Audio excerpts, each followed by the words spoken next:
Pour faire des meilleurs événements, il y a juste un seul secret. Il y a un seul secret, puis c'est vraiment un secret, il existe vraiment. Mais il y en a plus qu'un, mais il y en a un seul qui, dans ma tête, est vraiment important. C'est comprendre. Voilà, bienvenue à C'est pas un show de cuisine dans lequel on montre une job par semaine à Montréal. Et pour obtenir des conseils sur l'organisation d'événements, je suis allé voir 3 professionnels. Catherine, qui est professeure en organisation d'événements à l'ITHQ. Frédéric, le directeur général de la boîte événementielle Le Hall. Et Marilyn, qui est membre du collectif événementiel Fréquence Subliminale. J'ai mixé le meilleur de la réponse en 5 minutes. Regardez-le au complet, je pense vraiment que ça peut être utile pour certaines personnes. Si vous aimez ça, likez la page, ça commence maintenant. Ça existe depuis 2011. Il y a un événement qui s'appelait Mutagenetics qui a eu lieu à ce moment-là. Moi, j'étais là comme participante. Quelques années plus tard, je me suis jointe au collectif. Ils sont connus notamment pour des parties d'Halloween qui ont fait assez fureur.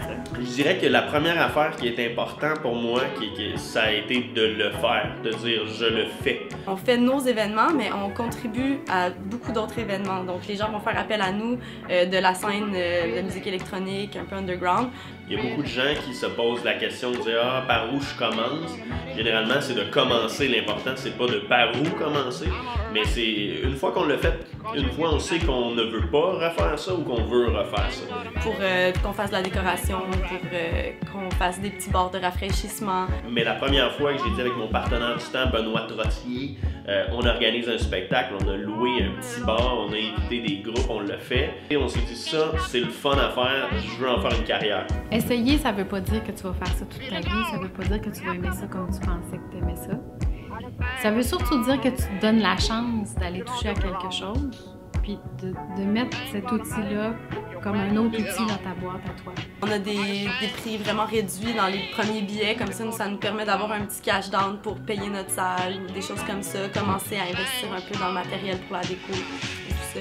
On n'est plus dans une industrie ou dans une ère où un employeur veut t'engager demain matin à l'âge de 22 ans puis il pense que tu vas rester assis dans la même chaise pour les 30-40 prochaines années. J'ai fait beaucoup de bénévolat, comme je dis. Beaucoup de bénévolat. J'ai commencé par donner des coups de main sur d'autres spectacles, aller faire la porte, comprendre qui faisait quoi, pourquoi, comment, mais observer sans arrêt, puis organiser des petits spectacles qui n'étaient pas des spectacles professionnels, mais m'impliquer auprès des artistes. Puis après, c'est toujours un peu une surprise, c'est un peu la loterie, tu sais jamais jusqu'à la soirée même, est-ce qu'il va mouiller puis personne va venir, est-ce qu'il va mouiller mais tout le monde va venir quand même. Je dirais que le bénévolat, pour moi, ça a été la manière, la vraie instruction de la vie, la vraie école. Pas avoir une idée préconçue qu'on va se trouver un travail puis on va s'asseoir dans la même chaise tous les matins, dans un bureau qui a un pied sur rue, sur un coin de rue, puis c'est là notre travail.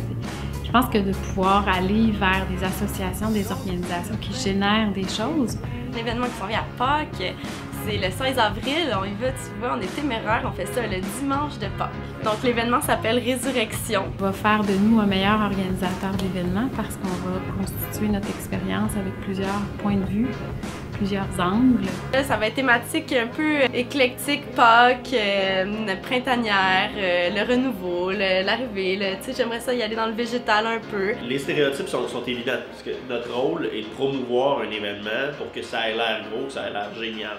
Donc ce que ça dégage, c'est la gloire, les gens, le succès. On est obligé de dégager ça pour que ça fonctionne. J'avais mes attentes, puis mon éducation, puis tout ça, qui m'amenait d'une manière très professionnelle peut-être là-dedans. Je donne un exemple vraiment cliché qui est super simple. J'ai déjà passé 7 jours en tournée avec Radiohead. On a installé un setup, c'était incroyable. On a fait le plus beau setup que j'ai jamais vu.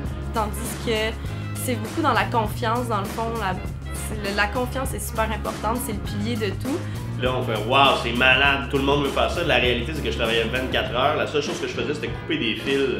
Tu sais, des fois, on sort de notre poche, tu sais pas, puis faut que tu fasses confiance à tes partenaers. Électronique, parce que c'était la seule job que j'avais eue. Je les pluguais une fois que je coupais, puis j'ai passé probablement 7-8 000 pieds de fil Internet. J'ai jamais vu la Californie. De faire confiance aux gens avec qui t'es, puis de pas avoir peur d'apprendre. Puis, va travailler au pique-nique électronique. Juste pour clarifier une chose, ça peut être le pique-nique électronique, mais n'importe quel autre événement. Il y a un seul secret, puis c'est vraiment un secret, il existe vraiment. Mais il y en a plus qu'un, mais il y en a un seul qui, dans ma tête, est vraiment important. c'est comprendre comment faire un bon budget. Puis c'est pas mettre les dépenses, les additionner, faire un total, estimer le nombre de gens qui vont rentrer. Puis tu sais dans l'organisation dans laquelle tu as été, ce qui t'a plu, puis ce que tu n'as pas aimé, puis ce que tu as aimé.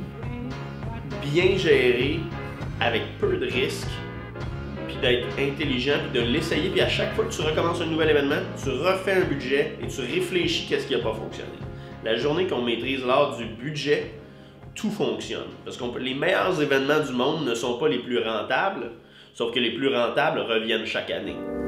I swear to God that my mama losing faith in me. Life passing, only passion can fill this vacancy. They say I'm destined for